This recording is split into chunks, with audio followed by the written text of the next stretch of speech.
Very good evening to all of you. आज से हम एक नई सीरीज स्टार्ट कर रहे हैं। बहुत लोगों ने रिक्वेस्ट किया, तो हम हर सेक्शन के एनालिसिस के लिए एक एक वीडियो डेली बेसिस पे रिलीज करने का ट्राई करेंगे। बेसिक सेक्शन 1 टू सेक्शन 6 को मैं अवॉइड कर रहा हूँ, क्योंकि सेक्शन 2 में जो डेफिनेशन है will be covering over the period of time. जो जैसे जैसे हम सेक्शंस को कवर करेंगे वहाँ जो जो डेफिनेशन होंगी विल बी कवरिंग दैट। और सेक्शन 3 से लेके सेक्शन 6 तक जो है, जो एडमिनिस्ट्रेशन से रिलेटेड है, वी आर स्कीपिंग दो सेक्शंस बिकॉज वो बहुत ज़्यादा क्रूशियल नहीं है। And once we go through that rule we can understand very well what is the administration procedure. So आज हम स्टार्ट करते हैं सेक्शन 7 से। We all know the taxable event under GST is going to be supply of service, and to my understanding the term supply is nowhere defined under GST law.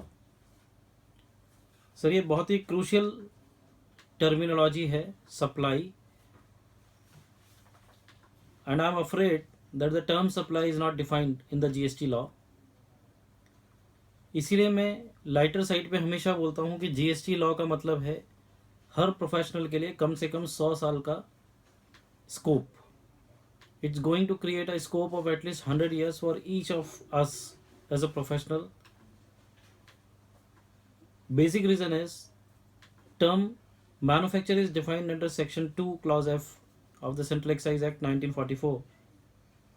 उसके बावजूद भी still from 1944 to 2017, it's more than 72 years, still there are a lot of disputes whether an activity to be considered as manufacture or not. इस बात पे अभी भी disputes हैं, और बहुत सारे डिस्प्यूट्स हैं जो वेरियस कोर्ट्स पे, ट्रिब्यूनल, हाई कोर्ट और सुप्रीम कोर्ट लेवल पे आज भी पेंडिंग है। So when a term which is defined in the statute may have so many disputes, तो ये आप समझ सकते हैं कि जो टर्म डिफाइन ही नहीं किया उसमें कितना डिस्प्यूट हो सकता है। So the term supply is nowhere defined in the act. What they have mentioned in section 7 is scope of supply. They are discussing the scope of supply and they are not defining the term supply. तो now let me begin section 7, subsection 1, clause A. It says that the term supply includes, it says the term supply includes. तो सबसे पहला आपका जो 100 साल का scope है वो यहीं से स्टार्ट होता है, because the definition of term supply is inclusive, and when ever something is defined in an inclusive manner, it means that whatever has been categorized or classified in that definition, over and above that, many other things which belong to the same category, same nature, may also fall in the same definition. So इसीलिए supply inclusive definition होने के कारण बहुत सारे disputes पैदा होंगे। Department बोलेगा that this transaction that you are entering into has to be covered under supply, and therefore you are liable to pay GST, whereas you will say कि no sir, this is not a supply and therefore I am not liable for GST, and this will create a dispute। और बहुत सारे cases आप लोगों के पास as a chartered accountant, tax consultant आएंगे, और ट्रेड के लिए this is something which is negative. Trade के एंगल से अगर मैं बोलूँ तो ये बहुत ही ज़्यादा पॉजिटिव साइन नहीं है, बिकॉज द टर्म सप्लाई जिस तरीके से इंक्लूसिव वे में बताया गया है या डिस्कस किया गया है उसके स्कोप को, it is not giving a good signal for the trade and industry. Now subsection 1 of section 7 clause A says the term supply includes, clause A, all forms of supply such as sale, transfer, barter, license, lease, rental और disposal। 8 terms हैं: sale, transfer, barter, licence, lease, rental, exchange और disposal.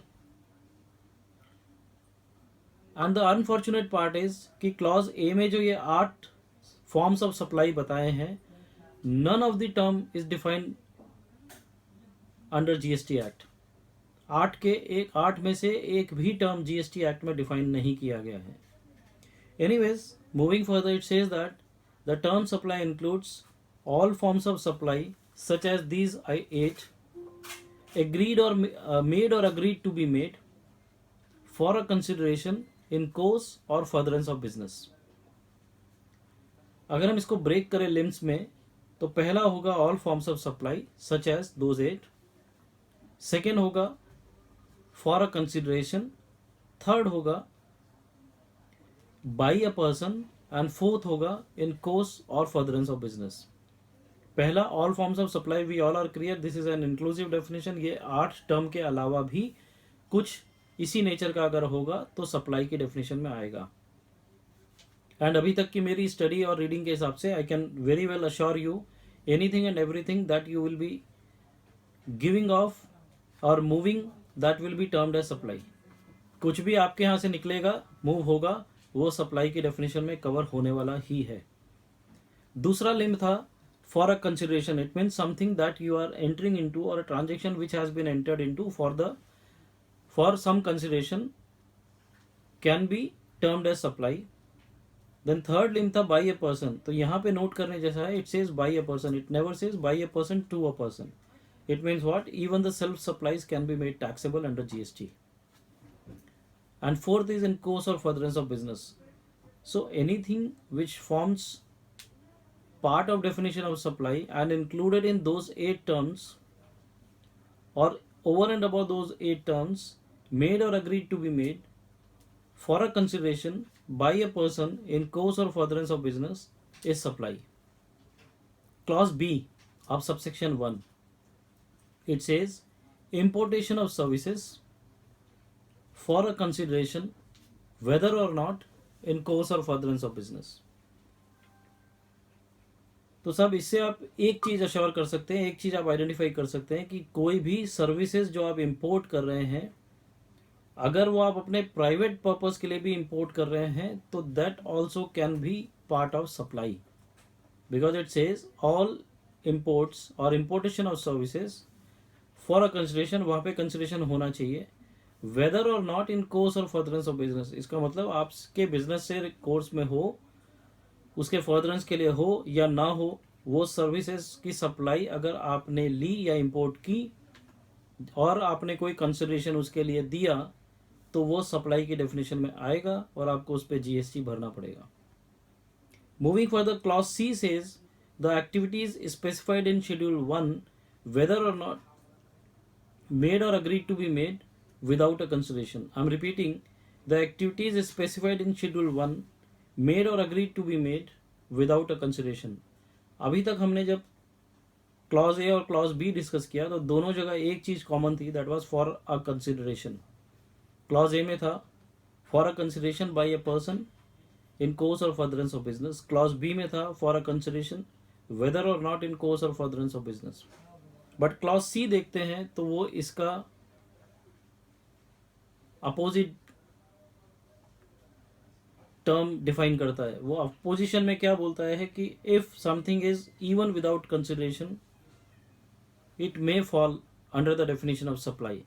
तो उसके लिए हमको schedule 1 देखना पड़ेगा। Schedule 1 में 4 आइटम्स हैं जिनके लिए बोला गया है कि अगर वो विदाउट कंसिडरेशन भी किसी को दिए जाएं तो that can be treated as supply.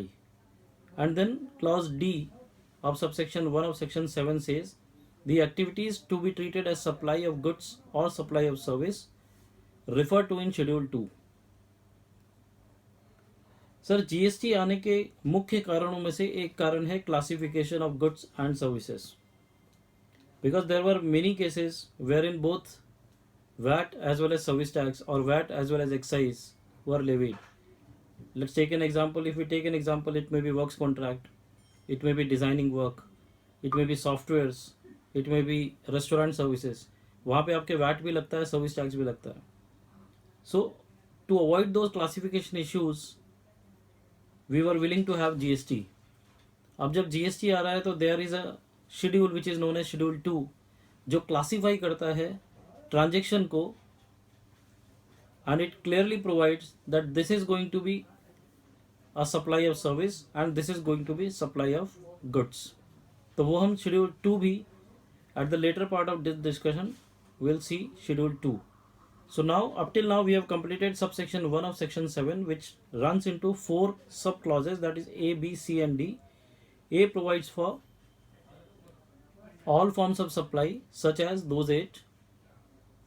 made or agreed to be made for a consideration in course of furtherance of business. Clause B provides for importation of service for a consideration whether or not in course or furtherance of business. Clause C provides for Schedule 1, that is activities to be treated as supply even made without consideration.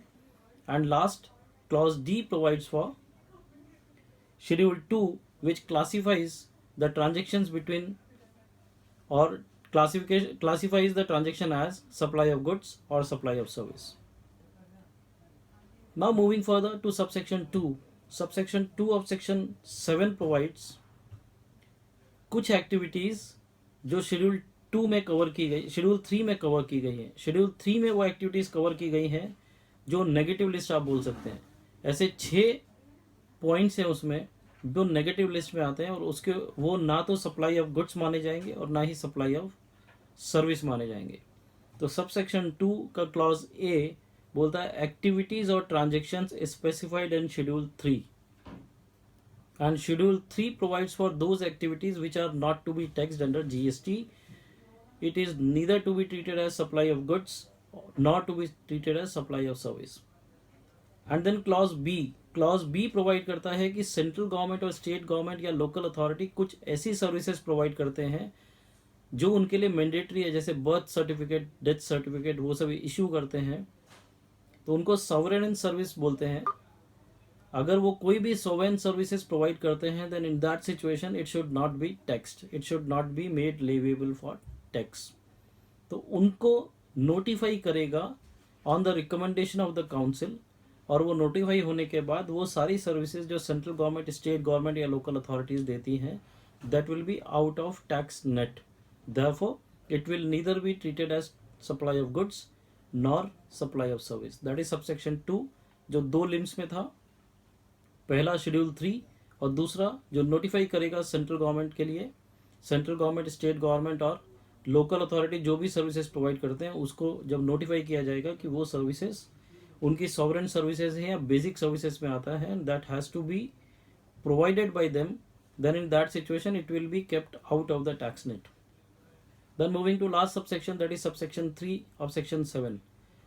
ये provide करता है कि subject to the provisions of subsection 1 and subsection 2 the government may on the recommendation of the council specify by notification the transactions that are treated as number 1 a supply of goods and not a supply of service, or a supply of service and not a supply of goods. It means subsection 1 और subsection 2 के provisions को ध्यान में रखते हुए central government GST council के recommendation पे notification issue कर सकती है जहां पे वो मेंशन कर सकती है कुछ transactions which are to be treated as supply of goods, जिसको स्पेसिफिकली सप्लाई ऑफ गुड्स माना जाएगा और सप्लाई ऑफ सर्विस नहीं माना जाएगा, और इसी तरीके से कुछ ट्रांजेक्शन जिसको सप्लाई ऑफ सर्विस माना जाएगा और सप्लाई ऑफ गुड्स नहीं माना जाएगा। So that is subsection 3 and that will be included in the definition of supply. तो friends, up till now we have discussed subsection 1, subsection 2 and subsection 3 of section 7 जो supply को define करता है, supply के scope को define करता है।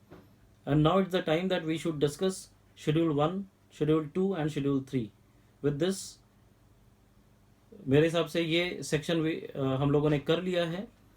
And now we'll have to move to section 8, Schedule 1, 2 and 3. हम next videos में we'll be covering those schedules also.